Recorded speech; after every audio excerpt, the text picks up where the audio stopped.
अच्छा, nucleophilic addition reactions of aldehyde ketone, और इसका आखिरी रिएक्शन है ये ऑक्सीजन एक्ट एज न्यूक्लियोफाइल।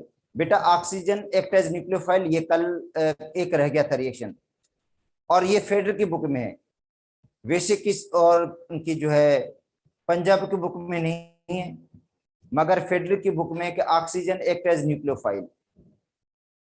ठीक है, ऑक्सीजन एक्ट एज न्यूक्लियोफाइल।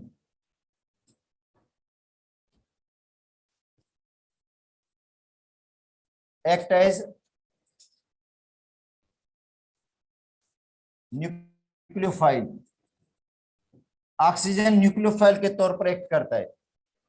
बेटा जो ऑक्सीजन है वो न्यूक्लियोफाइल के तौर पर एक्ट करता है जब इसके अंदर वाटर हम ऐड करेंगे। देखो कीटोन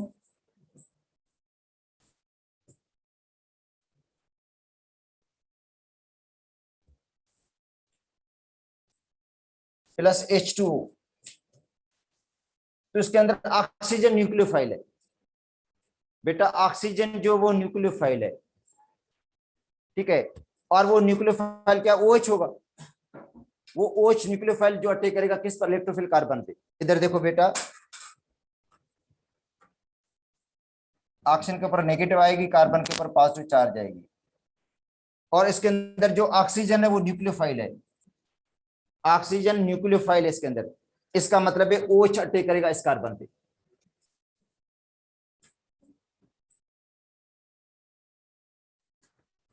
यहां पे OH लग जाएगा, डबल बॉन्ड ब्रेक हो गया, डबल बॉन्ड ब्रेक हो गया, देखो डबल बॉन्ड टूट गया, और जो हाइड्रोजन लगेगी वो ऑक्सीजन के साथ लगेगी, ये ले, ये कंपाउंड बनेगा, इसको कहते हैं जिम्नल डाइओल, क्योंकि दोनों OH ग्रुप एक ही कार्बन पे लगे हुए हैं। जब दोनों OH ग्रुप एक कार्बन पे लगे तो इसको कहते हैं जिम्नल।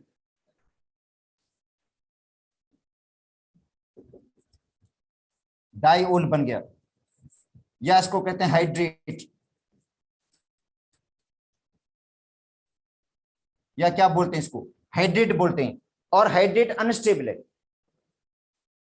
बेटा, हाइड्रेट जो है अनस्टेबल है, इसको आप आइसोलेट नहीं कर सकते, क्योंकि जैसे आप आइसोलेट करना चाहेंगे रिएक्शन रिवर्सिबल है, बैकवर्ड चला जाएगा, वापस कीटोन बन जाएगा। तो इसका मतलब है इनसे हाइड्रेट को आप आइसोलेट नहीं कर सकते, सेपरेट नहीं कर सकते, क्योंकि इसमें इक्विलिब्रियम है, और रिएक्शन बैकवर्ड चला जाएगा, और बैकवर्ड में वापस आपको एसीटोन मिल जाएगा।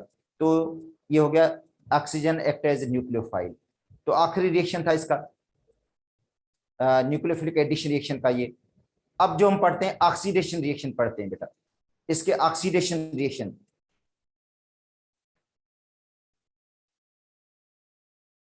देखो ऑक्सीडेशन रिएक्शन,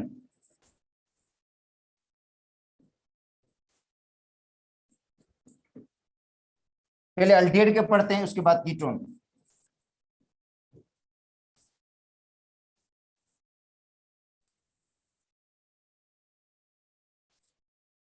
ठीक है, तो अल्डिहाइड की ऑक्सीडेशन, देखो बेटा अल्डिहाइड की जब भी आप ऑक्सीडेशन करेंगे तो आपको मिलेगा कार्बोक्सिलिक एसिड। देखो ऑक्सीडेशन जब अल्डिहाइड की करते हैं तो हमें मिलता है कार्बोक्सिलिक एसिड। तो aldehyde oxidise by mild oxidising agent, इसका मतलब है अल्डिहाइड को कौन ऑक्सीडाइज करेगा, अल्डिहाइड को ऑक्सीडाइज करेगा फेलिंग सॉल्यूशन बी। ठीक है, तो aldehyde is oxidised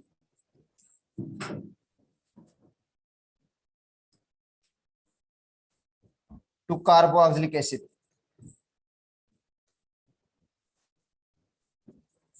aldehyde oxidise किसके अंदर होगा, कार्बोक्सिलिक एसिड बाय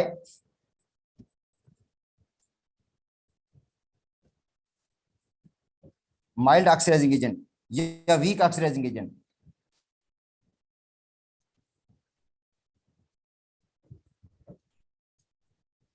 जो माइल्ड ऑक्सीडाइजिंग एजेंट्स हैं वो भी इसको ऑक्सीडाइज कर देते हैं।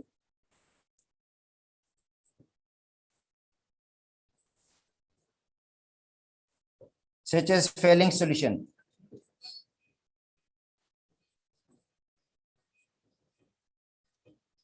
बेटा इसको फेलिंग सॉल्यूशन भी ऑक्सीडाइज कर देगा। ठीक है, और बेनिडिक्ट सॉल्यूशन,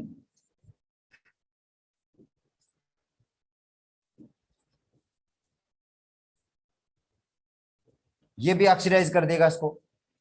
जो बेनिडिक्ट सॉल्यूशन है वो भी इसको ऑक्सीडाइज करेगा। टोलरेंस रिएजेंट भी इसको ऑक्सीडाइज कर देगा।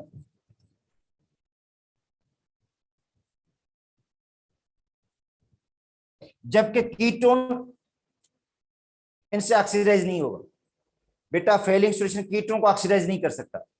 बेनिडिक्ट सॉल्यूशन कीटोन को ऑक्सीडाइज नहीं कर सकता। टोलरेंस एजेंट कीटोन को ऑक्सीडाइज नहीं कर सकता। ठीक है, ये किसको ऑक्सीडाइज करेंगे? अल्डिहाइड को।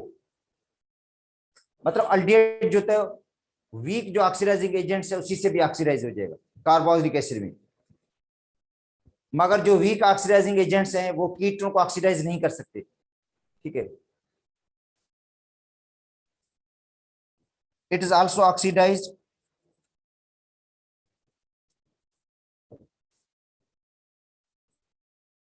by strong oxidizing agent।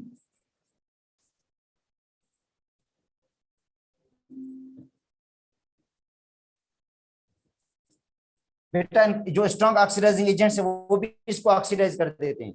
जो स्ट्रॉन्ग ऑक्सीडाइजिंग एजेंट्स हैं वो भी इसको ऑक्सीडाइज कर देते हैं। कौन से? K2Cr2O7 and sulphuric acid concentrated.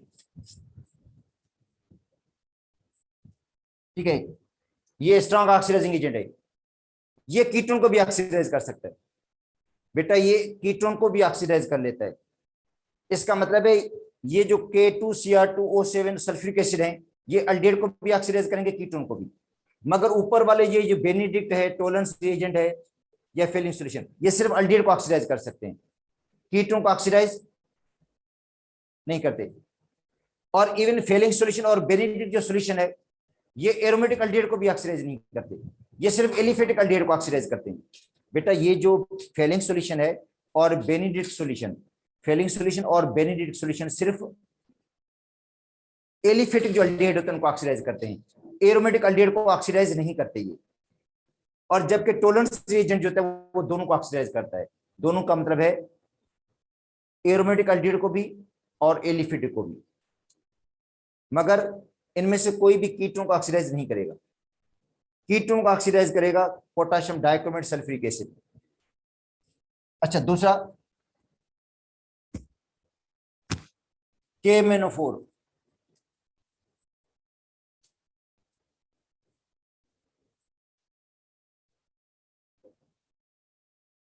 या HNO3।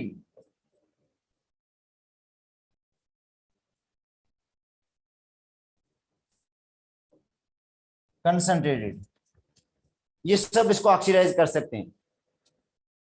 ठीक है, अच्छा अब आते हैं अल्डिहाइड पे। बेटा ये अल्डिहाइड है,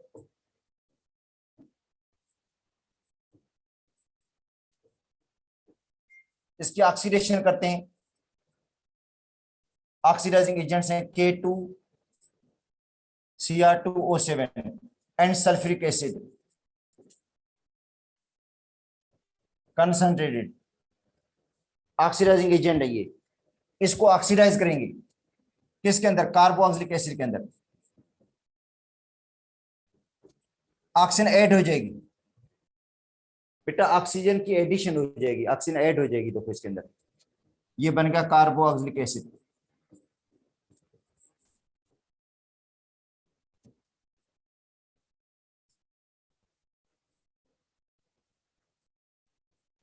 अच्छा, एस्टाल्डिहाइड,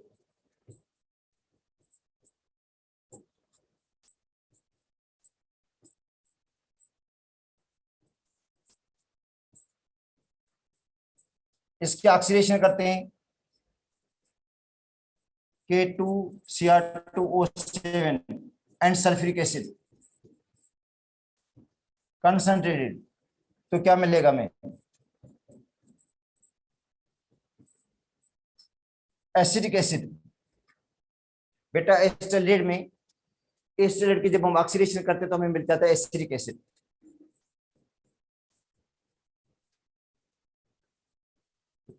या इथेनोइक एसिड, इसको पढ़ते हैं इथेनोइक एसिड। और जब हम ऑक्सीडेशन करते हैं प्रोपेनल की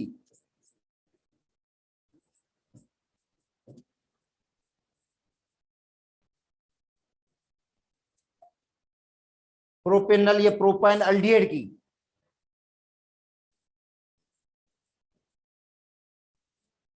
सेम ऑक्सीडाइजिंग एजेंट यूज करेंगे हम, या हम यूज करते हैं KMnO4 ओ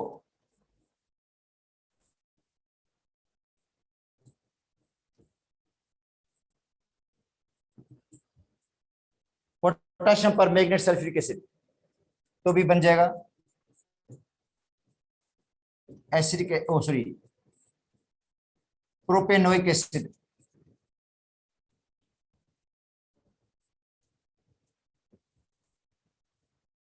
ठीक है, अब आते हैं oxidation of ketone.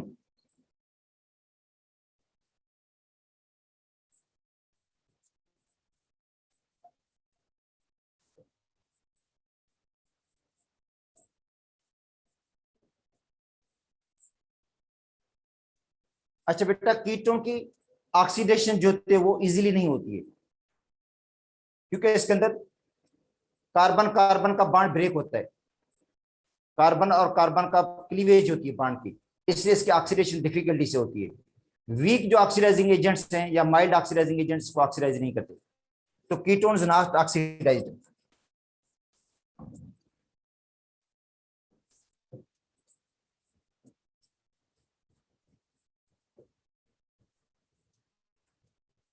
Bye mild oxidising agent.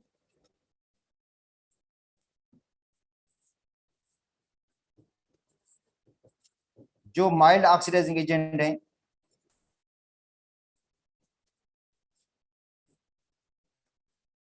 कौन से फेलिंग सॉल्यूशन,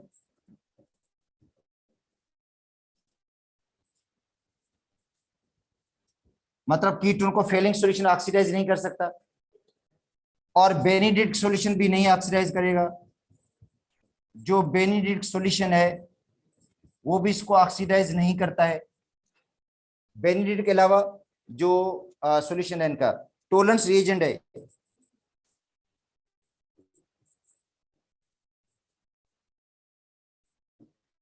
वो भी इसको ऑक्सीडाइज नहीं कर सकता।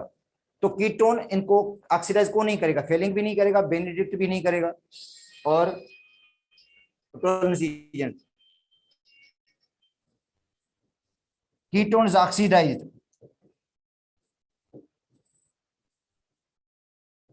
Bye strong oxidising agent.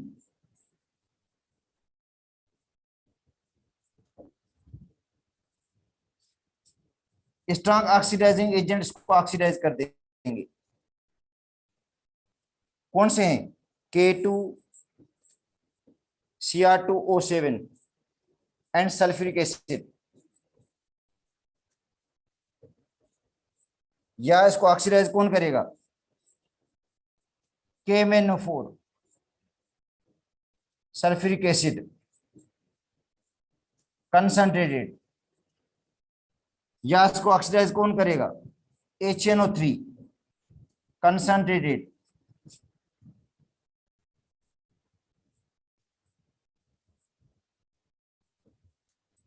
ये इसको ऑक्सीडाइज कर सकता है कीटोन को। ये बेटा स्ट्रॉन्ग ऑक्सीडाइजिंग एजेंट्स हैं, ये ऑक्सीडाइज करेंगे, मगर जो वीक ऑक्सीडाइजिंग एजेंट्स हैं वो ऑक्सीडाइज नहीं करते। फेलिंग सॉल्यूशन, बेनिडिक्ट सॉल्यूशन या टोलेंस एजेंट्स को ऑक्सीडाइज नहीं करेंगे, मगर स्ट्रॉन्ग जो ऑक्सीडाइजिंग एजेंट्स है उसको ऑक्सीडाइज करेंगे। और रीजन ये है कि इसके अंदर कार्बन और कार्बन के बॉन्ड की ब्रेकेज होती है, जो कार्बन कार्बोनल ग्रुप के साथ एडजेसेंट में है, जो कार्बन कार्बोनल ग्रुप के साथ एडजेसेंट में है। तो अब हम देखेंगे कि ऑक्सीडेशन होगी तो किसकी होगी आखिर। बेटा ऑक्सीडेशन किसकी होगी? कार्बोनल कार्बन में किसकी ऑक्सीडेशन होती है? इधर देखो,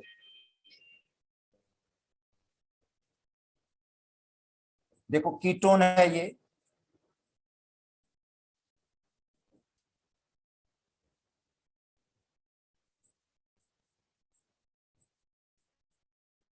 एसीटोन है, ऑक्सीडेशन हो रही है इसकी। KMnO4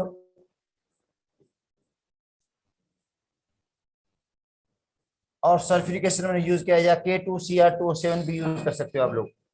अब होगा क्या, जो कार्बन है कार्बोनल ग्रुप के साथ उसकी ऑक्सीडेशन होगी, मगर ऑक्सीडेशन उस कार्बन की होगी जिसके साथ हाइड्रोजन कम लगी हुई है। बेटा कार्बोनल कार्बन के साथ, जो कार्बोनल कार्बन है ना, उसके साथ वो कार्बन जिसके अंदर हाइड्रोजन कम है वो ऑक्सीडाइज होगा।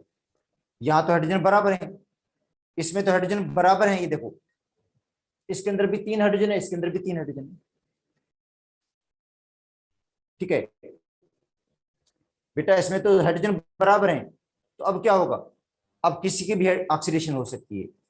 इसको ऑक्सीडाइज कर दो तो ये बनेगा फार्मिक एसिड, इसको ऑक्सीडाइज करेंगे तो ये बनेगा एसिडिक एसिड। तो 2 मॉलिक्यूल बनेंगे कार्बोक्सिलिक एसिड के। इसके अंदर कार्बोक्सिलिक एसिड के आपको 2 मॉलिक्यूल मिलेंगे, एक मिलेगा एसिडिक एसिड और दूसरा मिलेगा फार्मिक एसिड। देखो बेटा, एक मिलेगा एसिडिक एसिड,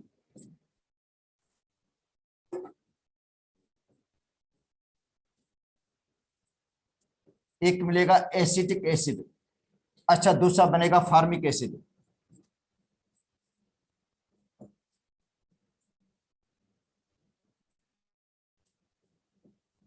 और किसी बुक में ये भी लिखा हुआ है कि फार्मिक एसिड आगे फर्दर कार्बन मोनोऑक्साइड में तब्दील हो जाएगा। ठीक है, और हाइड्रोजन वाटर बनेगा, किस में तब्दील हो जाएगा, फार्मिक एसिड। बेटा कार्बन मोनोऑक्साइड और वाटर के अंदर किसी बुक में लिखा हुआ है, नहीं तो फार्मिक एसिड लिखा हुआ है इसमें तो, मगर कहीं और जगह लिखा हुआ है कि फार्मिक एसिड फर्दर ऑक्सीडाइज हो जाता है। फार्मिक एसिड जो होता है फर्दर ऑक्सीडाइज होकर क्या बनाता है, सी और H2O।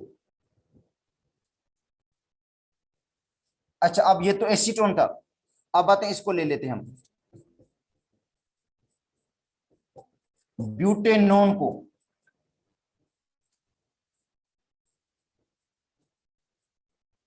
टू ब्यूटेनोन, इसकी हम ऑक्सीडेशन कर देते हैं, 4 ऑक्सीजन लगानी पड़ेंगे।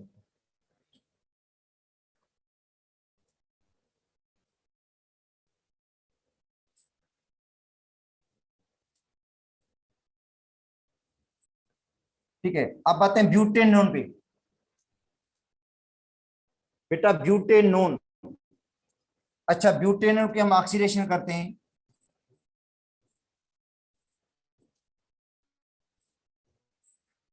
K2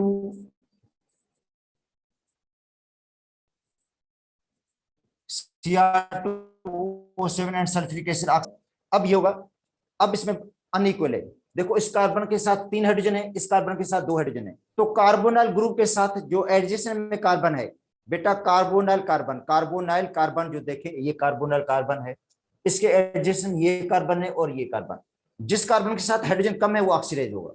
कार्बोनाइल कार्बन के साथ जो एडजेसेंट में कार्बन है, जिसके पास हाइड्रोजन कम है वो ऑक्सीडाइज होगा।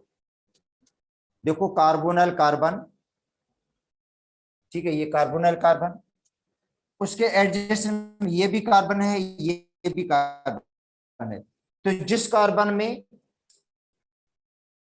हाइड्रोजन कम होंगी वो ऑक्सीडाइज होगा, तो इसका मतलब है ऑक्सीडाइज ये होगा और बनेगा एसिडिक एसिड।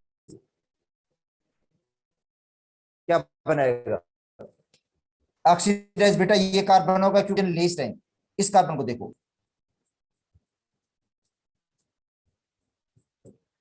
और इसमें भी कितने कार्बन है, फिर इसमें भी 2 कार्बन है, इसमें भी एसिडिक एसिड बनेगा, तो 2 एसिडिक एसिड के मॉलिक्यूल मिल गए।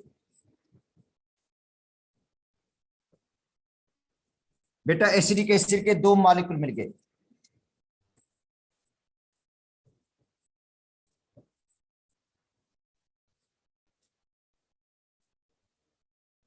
इसको देखें,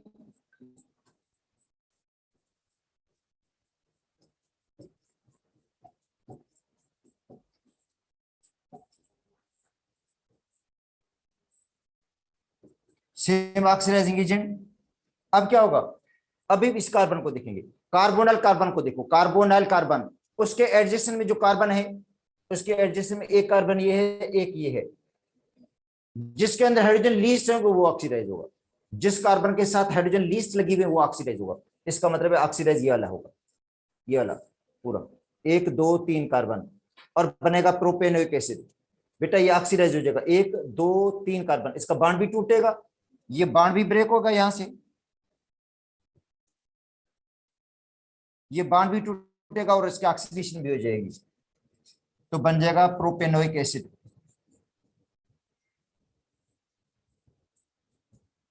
बेटा देखो इसके अंदर 1 2 3 कार्बन है, और ये जो कार्बन के साथ एडजेसेंट में कार्बन उसके साथ 2 हाइड्रोजन लगी हुई है। इसके अंदर देखो हाइड्रोजन 2 है, तो जिसके पास लीस्ट हाइड्रोजन होगी वो ऑक्सीडाइज होगा। अब इसके साथ 3 हाइड्रोजन है, ये ऑक्सीडाइज नहीं होगा कार्बन, ऑक्सीडाइज कौन होगा, ये वाला होगा, तो बन गया प्रोपेनोइक एसिड।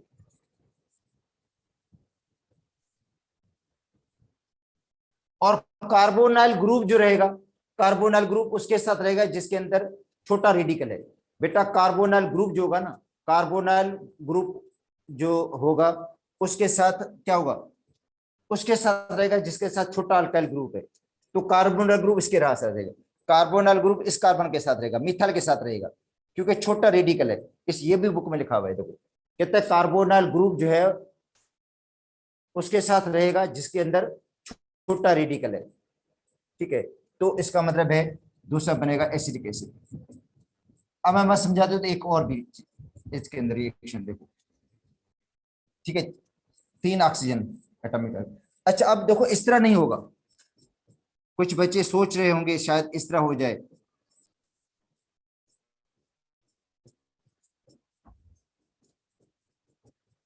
कि यहां से इसकी बॉन्ड की ब्रेकिंग हो, मतलब एक 1 2 3 4 कार्बन, एक ब्यूटेनिक एसिड बन जाए, एक मीथेनिक एसिड। ऐसा नहीं होगा बेटा, इस तरह नहीं होगा, ठीक है, क्योंकि इसमें क्लियर कट बात लिखी हुई है, कार्बोनाइल कार्बन के साथ, कार्बोनाइल कार्बन के साथ जो एडजेसेंट कार्बन है जिसके साथ हाइड्रोजन कम लगी हुई है वो ऑक्सीडाइज होगा। तो इसका मतलब है कार्बोनाइल कार्बन के साथ ये कार्बन है, इसके साथ हाइड्रोजन 2 लगी हुई है, और इसके साथ हाइड्रोजन 3 लगी हुई है, तो ये ऑक्सीडाइज होगा और ये बनाएगा प्रोपेनोइक एसिड। और बाकी जो अल्काइल ग्रुप रहेगा, जो अल्काइल ग्रुप होगा, छोटा अल्काइल ग्रुप कार्बोनाइल के साथ रहेगा, छोटा अल्काइल ग्रुप रहेगा किसके साथ, कार्बोनाइल कार्बन के साथ, ये अलग है, ठीक है। तो इसका मतलब है ऐसे ऑक्सीडेशन नहीं होगी, यहां से बॉन्ड टूटे ऐसा नहीं होगा, ठीक है। ये एक बन जाए, एक ब्यूटेनिक एसिड,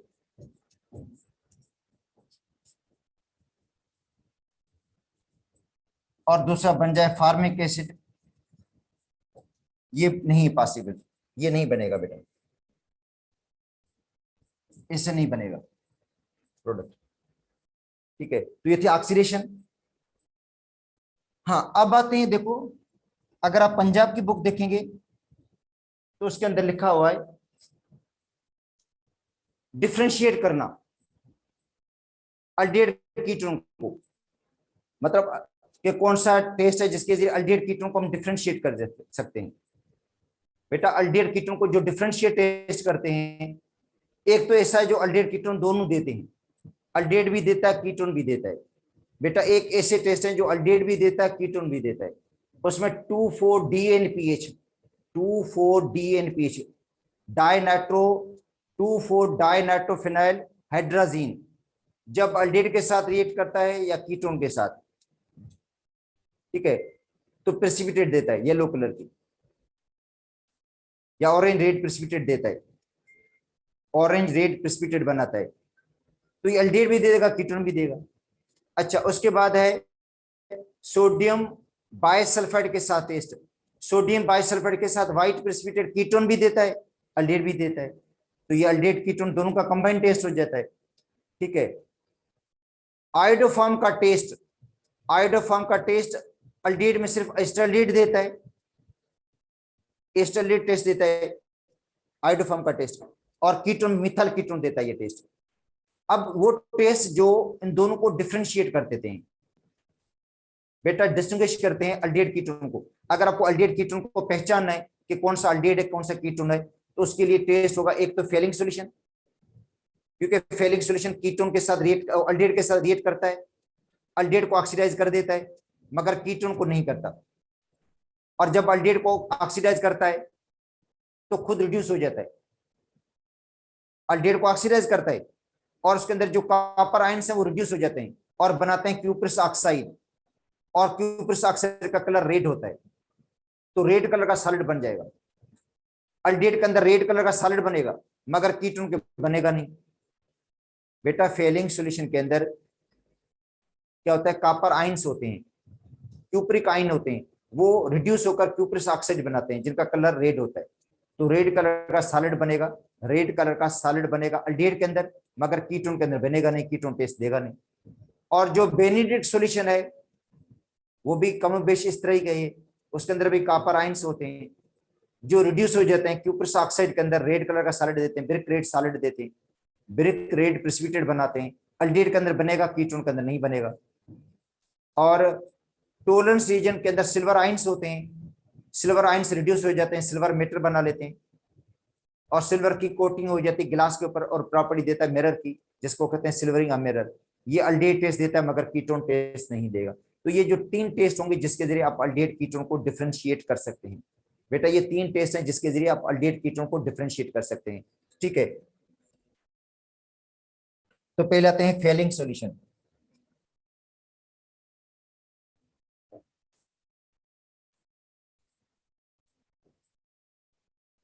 बेटा ये फेलिंग सॉल्यूशन होता क्या है? ठीक है, in alkaline solution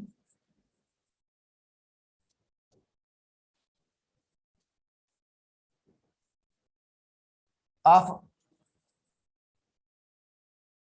cupric, cupric का मतलब है कॉपर के ऊपर +2 चार्ज होगी, क्यूप्रिक टार्टरेट कॉम्प्लेक्स,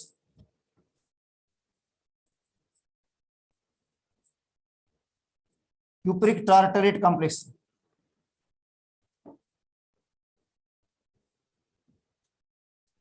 बेटा ये क्या है, अल्कलाइन सॉल्यूशन है किसका, cupric tartrate complex, tartaric acid होता है इसके अंदर, टार्टरिक एसिड की साल्ट। ठीक है, तो अल्कलाइन सॉल्यूशन किसका, क्यूप्रिक टार्टरेट कॉम्प्लेक्स का फेलिंग सॉल्यूशन।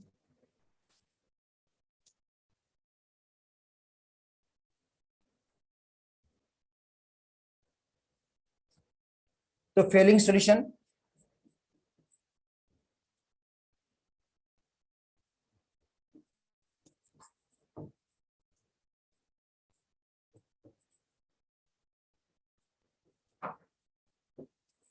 ऑक्सीडाइज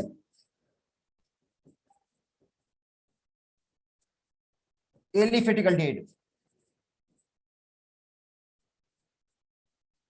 बेटा एलिफेटिक अल्डिहाइड को ऑक्सीडाइज करेगी, एरोमेटिक को नहीं। जो एलिफेटिक अल्डिहाइड है मतलब बेंजल अल्डिहाइड को ऑक्सीडाइज नहीं करेगी। बेटा जो फेलिंग सॉल्यूशन है वो बेंजल अल्डिहाइड को ऑक्सीडाइज नहीं करेगा क्योंकि वो एरोमेटिक है, मगर फॉर्मल्डिहाइड को ऑक्सीडाइज करेगा, एस्टल्डिहाइड को सबको ऑक्सीडाइज करेगा, बेंजल अल्डिहाइड को ऑक्सीडाइज नहीं करेगा। तो aliphatic aldehyde 2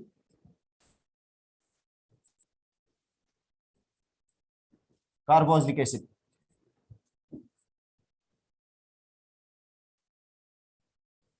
and cupric ion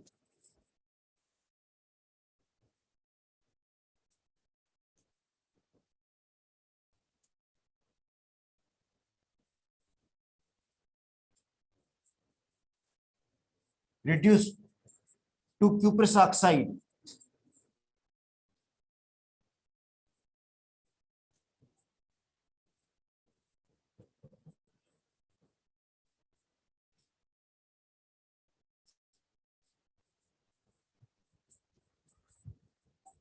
red precipitate बन जाएगी। बेटा क्यूप्रस ऑक्साइड के रेड कलर की प्रेसिपिटेट।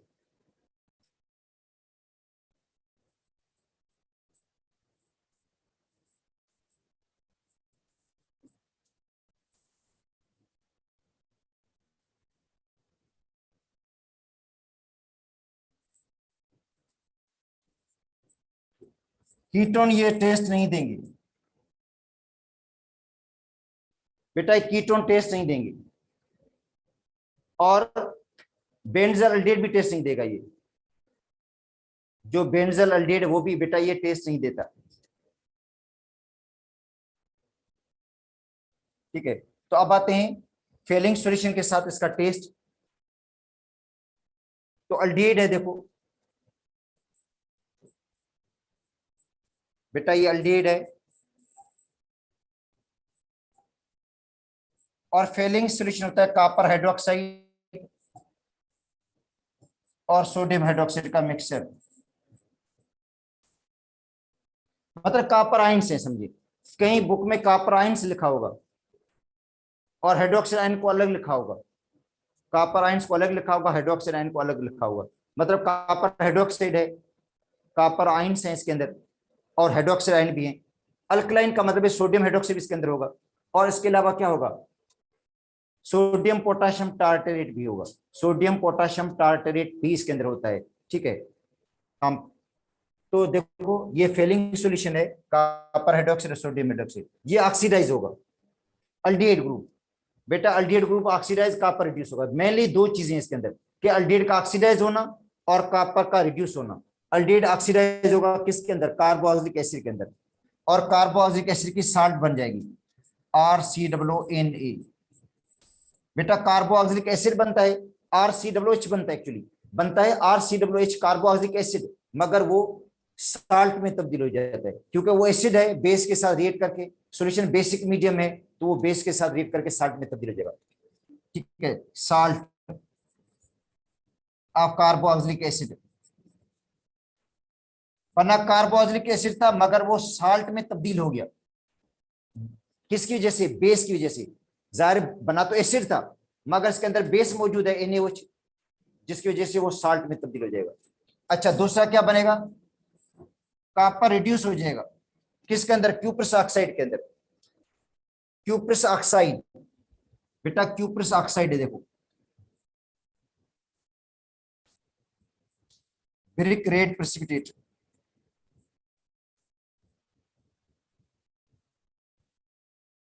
ठीक है, तो क्यूप्रस ऑक्साइड बन गया, और दूसरा बनेगा वाटर।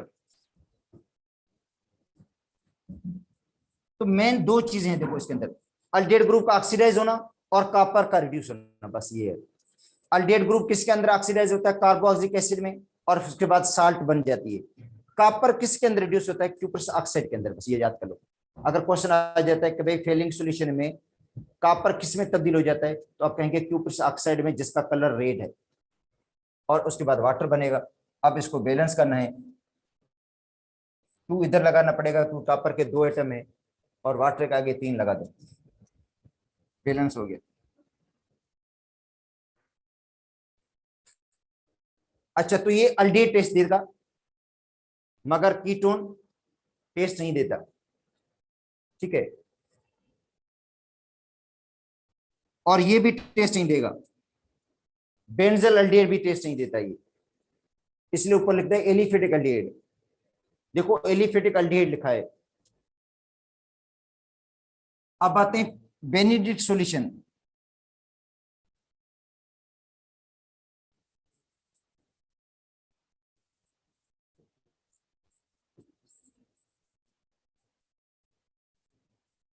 बेटा बेनेडिक्ट सॉल्यूशन, अच्छा ये भी क्या है, इन अल्कलाइन,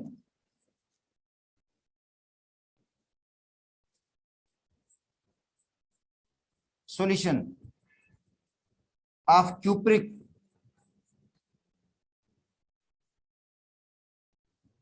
सिट्रेट कॉम्प्लेक्स।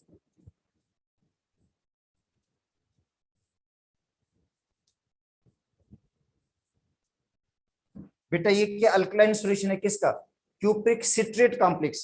वो टार्टरेट कॉम्प्लेक्स था, वो था टार्टरेट कॉम्प्लेक्स, और ये सिट्रेट कॉम्प्लेक्स है, ठीक है। तो इसमें भी यही होगा, बेनेडिक्ट के अंदर भी यही चीजें हैं कि एलिफेटिक अल्डिहाइड ऑक्सीडाइज होंगे। बेटा जो एलिफेटिक अल्डिहाइड है वो ही ऑक्सीडाइज होते हैं, एरोमेटिक नहीं होंगे। और कीटोन ये टेस्ट नहीं देता, कीटोन ये टेस्ट नहीं देता है, मैं बता देता हूं आपको, कीटोन ये टेस्ट नहीं देगा। तो इसलिए अब इसके रिएक्शन इस तरह होगा, RCHO अल्डिहाइड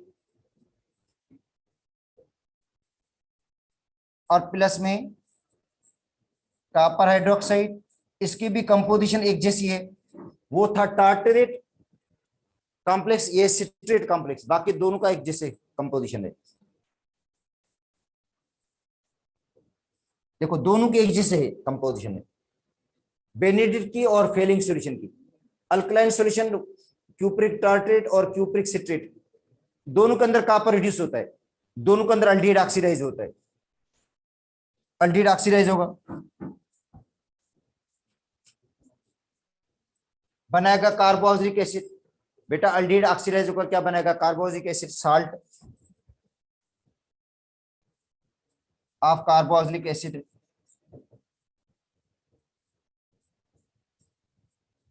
कॉपर रिड्यूस हो गया, रेड प्रेसिपिटेट बन गई क्यूप्रस ऑक्साइड की। बेटा क्यूप्रस ऑक्साइड बन गया रेड कलर का सॉलिड। अच्छा दूसरा क्या बनेगा? वाटर बनेगा। तो रिएक्शन में कोई फर्क नहीं है, सिर्फ उसके अंदर टार्टरेट कॉम्प्लेक्स है, इसके अंदर सिट्रेट कॉम्प्लेक्स है, जिनका कोई रोल वैसा भी नहीं है। ठीक है, इसके अंदर भी कॉपर आयंस हैं, इसके अंदर भी कॉपर आयंस हैं। ऑक्सीडाइज इसके अंदर भी अल्डिहाइड होता है, ऊपर वाले में अल्डिहाइड होता है। कार्बोक्सिलिक एसिड के अंदर रिड्यूस, इसके अंदर भी कॉपर होता है, इसके अंदर भी देखो कॉपर रिड्यूस हो रहा है, रेड प्रेसिपिटेट बना रहा है। ठीक है, तो ये दोनों अल्डिहाइड टेस्ट देता है, कीटोन टेस्ट ये नहीं देगा। तो अल्डिहाइड कीटोन को सेपरेट भी करते हैं। तो बाकी एक दो रिएक्शंस रहते हैं, कल इंशाल्लाह हो जाएगा चैप्टर की